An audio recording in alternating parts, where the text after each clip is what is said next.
When most academics imagine the business world, they picture old white guys playing golf, chasing profits, and taking advantage of their staff to protect their company's bottom line. But since starting my own business in 2020, that is not what I've found to be true at all.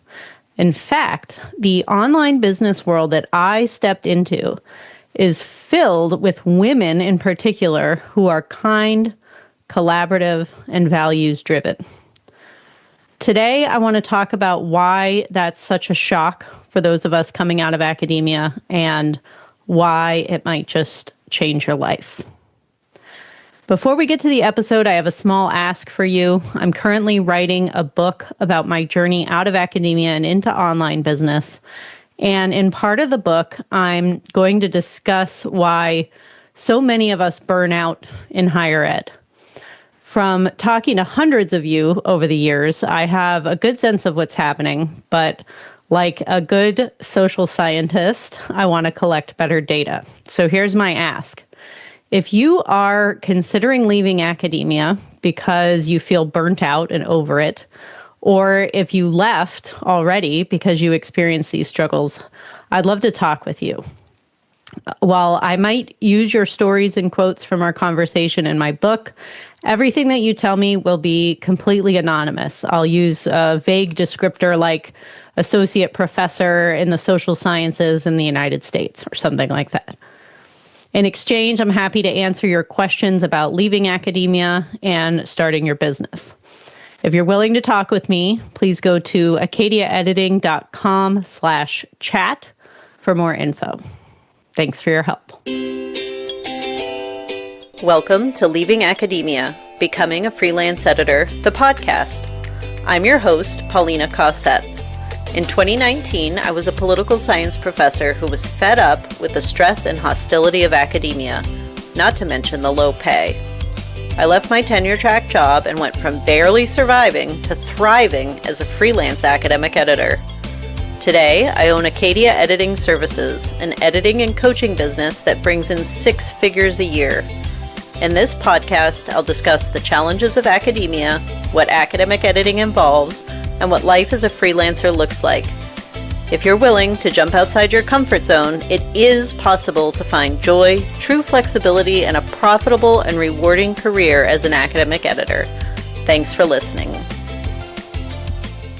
So, what I've observed over the years of running my business and talking to so many people who are thinking about leaving academia or who have already left is that many of us who go into academia come from either a family of academics, so our parents or one of our parents was a professor, or we come from a working class background, and that's true for me.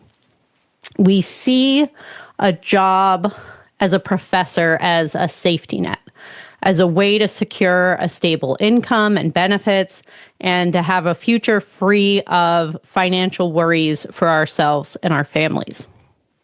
But at the same time, and maybe because of these backgrounds that we have, I think many of us also have a really negative view of capitalism and business. Again, that was definitely true for me.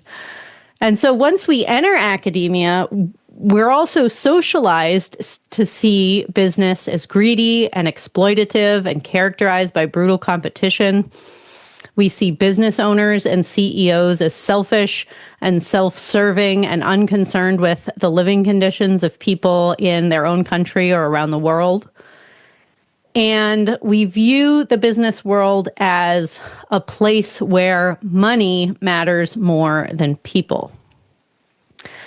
But another point that I think we need to consider here is that many people in academia and perhaps, the institution itself, if we think of higher ed as an entire institution or as an ecosystem, it's often framed as morally superior.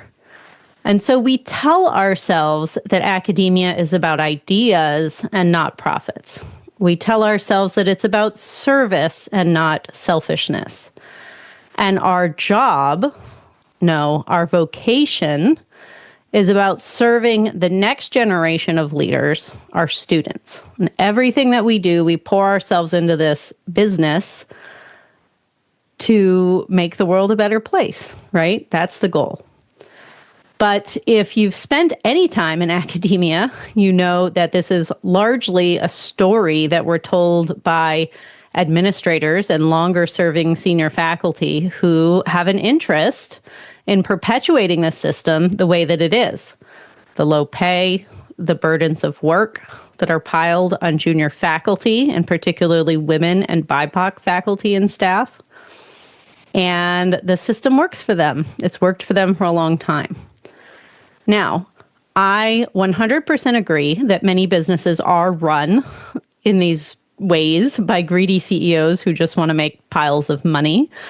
That's pretty obvious these days. But I want to share a story of a conversation I had recently to illustrate how academia has enough problems of its own. So I was on the phone a few weeks ago with someone who was considering enrolling in my program, Becoming an Academic Editor, or BAE. And I was telling her about the course and in particular, our Slack channel. We have a very vibrant Slack community where all 75 plus members who've ever enrolled in BAE are part of this Slack channel, and they're in there asking questions every day and talking and just sharing wins and woes as we do. And I explained to this person on the phone that oftentimes someone will ask a question in Slack and it's answered by other members of the community before I even have a chance to get to it later in the day. And she paused for a moment and she said, but why do they do that? And I didn't know what she was talking about at first. And I thought, do you mean, why do people answer these questions on their own? And she said, yeah, why are they helping? And I said, because they're nice people. And it dawned on me in that moment how awful academia can be. If you've been working in a place where it is not normal for people to help each other, hearing that there is a space and a community where people will voluntarily answer your questions without expecting anything in return, that can be surprising, right? And I start to forget about it because I've been out of academia for a long time and I've been operating in this space, but it is absolutely true. We have communities, we have spaces in the online business world where people help just because it's the nice thing to do, because they enjoy being kind and helpful. And so that's what I'm going to be talking about today, is what is it really like to operate in the online business world? And how does that challenge not only our perceptions of the business world when we're in academia, but also the way academia itself operates? So let me start by giving you a short, very brief history of online business since around 2010, 2015, and what's been going on. I am by no means an expert in this, so there's a lot of details that I'm leaving out, but I think this will give you a good picture of how the industry has grown over the last decade or so. So around 2010 to 2015, we saw several entrepreneurs, many of them notably women, starting to operate in the online space. They were launching digital courses and coaching programs to help people do all kinds of things, improve their health and fitness, manage their money, you name it. Many of them were service providers, so they were like web designers or copywriters or, bookkeepers or accountants or whatever, providing services directly to their clients, editors even. But many of the people in this space who became the most successful were eventually diving into topics related to marketing and business. So let me give you a few examples. Probably the best one is Amy Porterfield. She has served over 100,000 students and has built a $120 million online business. $120 million in revenue earned in the last 10 years or so. Amy started out teaching people how to use social media, but in 2019, she launched her program called Digital Course Academy. And this is really the premier or flagship program that teaches people how to create an online course. I've never taken it. From what I know, it's quite general, so I don't think it's for everybody, but it is definitely the one that I think, if you think of an online course that teaches people how to do online courses, how to create online courses, that's probably the one that most people will think of. So Amy has been incredibly successful. I'm a big fan of her podcast, The Amy Porterfield Show. And listening to her episodes is what really got me started in learning how to develop my own online course and program. Another well-known CEO is Gemma Bonham Carter. She actually has a master's degree in public health and worked in that space first, but then she wanted more flexibility and she started her online business as a blogger. In 2017, she launched an online course that teaches other people how to become bloggers, and since then she's expanded quite a lot with over 8,000 people enrolling in her programs. She's now more of a general business coach, creating courses in online businesses. She hit $1 million in revenue in 2022. That was the first time she hit $1 million in revenue. And she recently, in the last year or two, has moved into the AI space and has been selling a lot of really fantastic programs that help business owners use AI to create content, emails, social media content, and all that. The last example I'll mention is Jenna Kutcher. She is quite famous as well. She started out as a blogger and a wedding photographer in 2011. She launched her first online course in 2015, and she hit $7.5 million in sales in 2019. And a lot of this success came from her work teaching business owners how to use Pinterest for marketing. But she's since also expanded, like these others, to be a leader and a powerhouse in teaching particularly women how to run and market their businesses.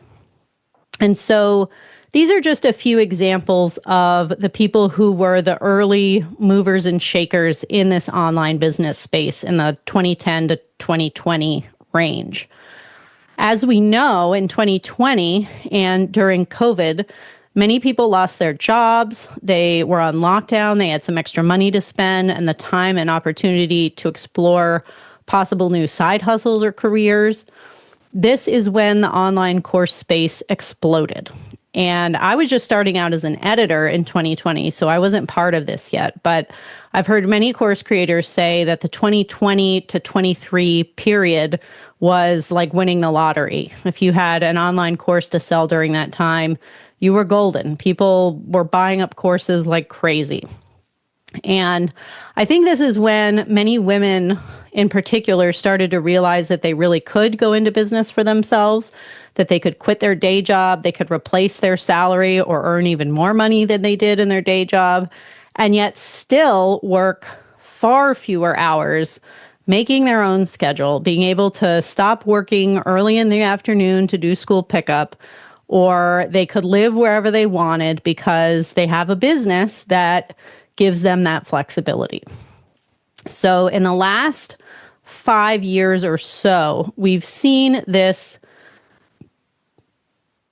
online space, this space of online businesses and these networks emerging in this space, and they are filled with women entrepreneurs. And there's a full range of people. There are women who are still teachers who sell digital products on Etsy, so worksheets and guides for other teachers to buy and use in their classes. Some of these people, they're doing this as a side hustle, but they're pulling in over $100,000 a year in addition to their teaching salary. Other women are health and life coaches, or they're relationship coaches, or they teach people technical skills like how to build an email list or how to use different types of software. Others, like I said, are service-based business owners. They design websites, they handle social media content creation, they do copywriting, and maybe at some point they turn those skills and those services into online courses. That's usually the path.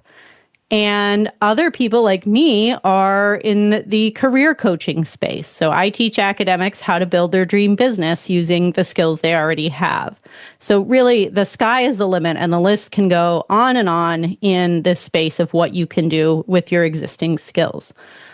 But the thing that I want you to take away from this is that this world of online entrepreneurs, particularly women entrepreneurs, is not scary. It is beautiful. When I was growing up, I was not the girly girl. I'm still not. I played sports. I had my head in a book. I was in marching band. I didn't understand fashion or makeup, though I tried. I very much tried to be that kind of cool girl. It didn't work out. And I felt so out of place around the popular girls, the cheerleaders, the whatever. So naturally, when I was starting my business and I saw so many women CEOs, many of them millionaires out there with perfect hair and makeup and beautiful, expensive photo shoots with their perfect looking families and their bright white blouses and flowing whatever, right? You know, we all know these photos. I'm not going to lie. I was intimidated, right? I thought, that's not me. I can never have that. But you know what? I took a leap. I pushed myself outside my comfort zone. I started out with an easy first step of launching this podcast. I invited other editors and academics onto the podcast to share their journeys. That felt easy for me because academic editors are my people. We're all nerds. We're all brilliant and kind and fun. And it's easy to talk to people that I feel like I understand and they understand me. So that was my first step. But then I went a step further and I joined something called the MixerMind. And this is a community, a group led by Linda Sidhu. She is a very successful entrepreneur who got her fame really by becoming an expert in designing quizzes for business owners.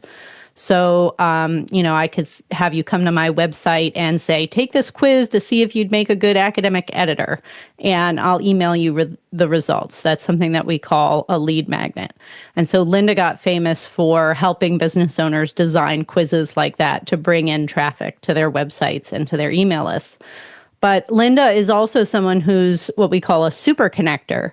She excels at networking and in particular, connecting people with each other in such a way that helps them collaborate on projects and grow their businesses simultaneously.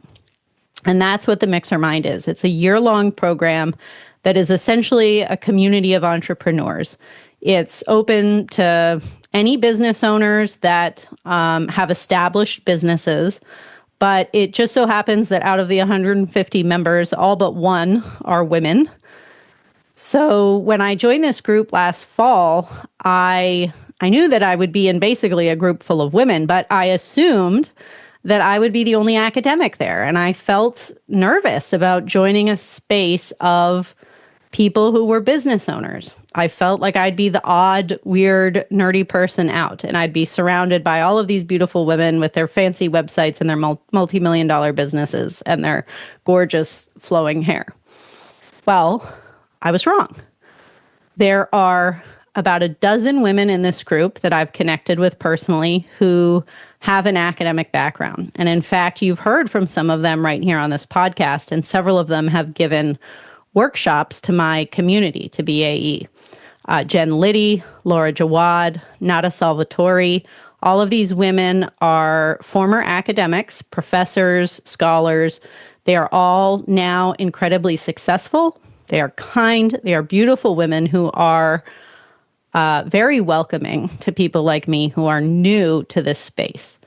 And they did. They welcomed me with open arms into the MixerMind and have sought repeatedly to help me however they can. These women are incredibly successful. They earn in the multiple six figures or more, but they also believe in honest, ethical marketing. They reject bro marketing tactics and pressure sales tactics, and they refuse to compromise their values just to sell more of their programs or services. They live and work authentically.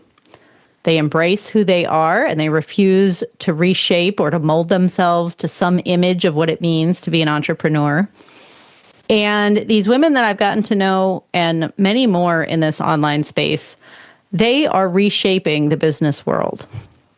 Because of their work, it's becoming less and less acceptable to behave like a used car salesman online. And for that, we should all be grateful. I've learned so much from them. They've helped me grow my business tremendously, and I'm so thankful that I took this chance and joined this particular MixerMind community. So let's get to wrapping up here. Let me leave you with a particular takeaway or a summary of what I've been talking about today. I think that the idea that I'm trying to get at here is that inside academia, there's a predominant narrative that if you leave, you'll fail. If you leave academia, no one will respect you. You'll be on your own. You'll be alone. This is such a common insinuation or implication in the way that people talk about careers outside academia. And it's so prominent that it becomes a feeling that we internalize in our own minds and our own bodies. And we start to believe to our core that this is true, that if we leave, we will fail. But let me tell you the truth, at least as I see it. You, being an academic, are incredibly intelligent. You are a remarkably hard worker. You are creative. You are thoughtful. You are compassionate. And you are persistent. You have everything it takes to succeed outside academia, whatever that looks like for you. So just, first of all, stop believing those lies that are perpetuated inside the academy.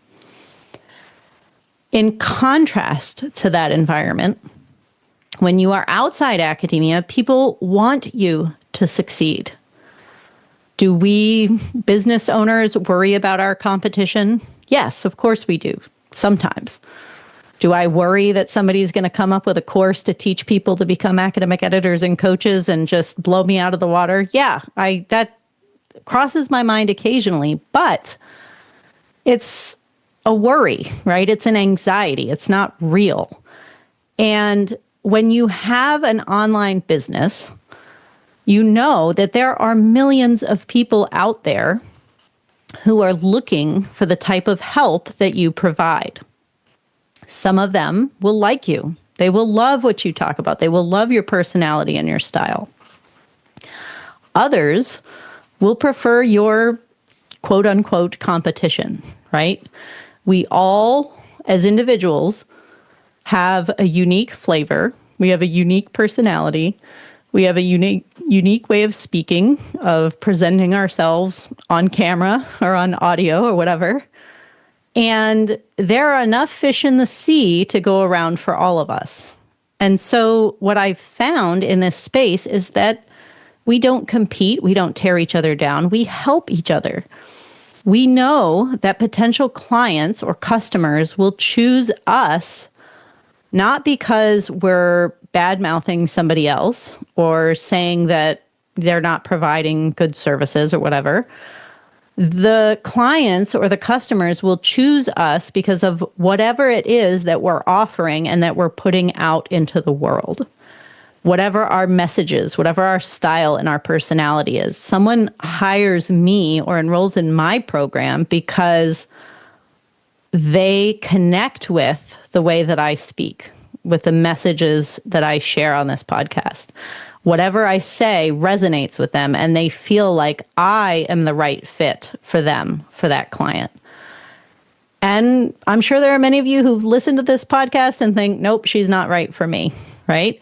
And you go and you find someone else, and that's fine. That's totally fine. People choose me or choose any particular business owner because they feel like we're their person, right? That we're the person to guide them through this transition and into this space. And I will add that anyone out there who is tearing someone else down, that's not a great look, and you don't want to work with them.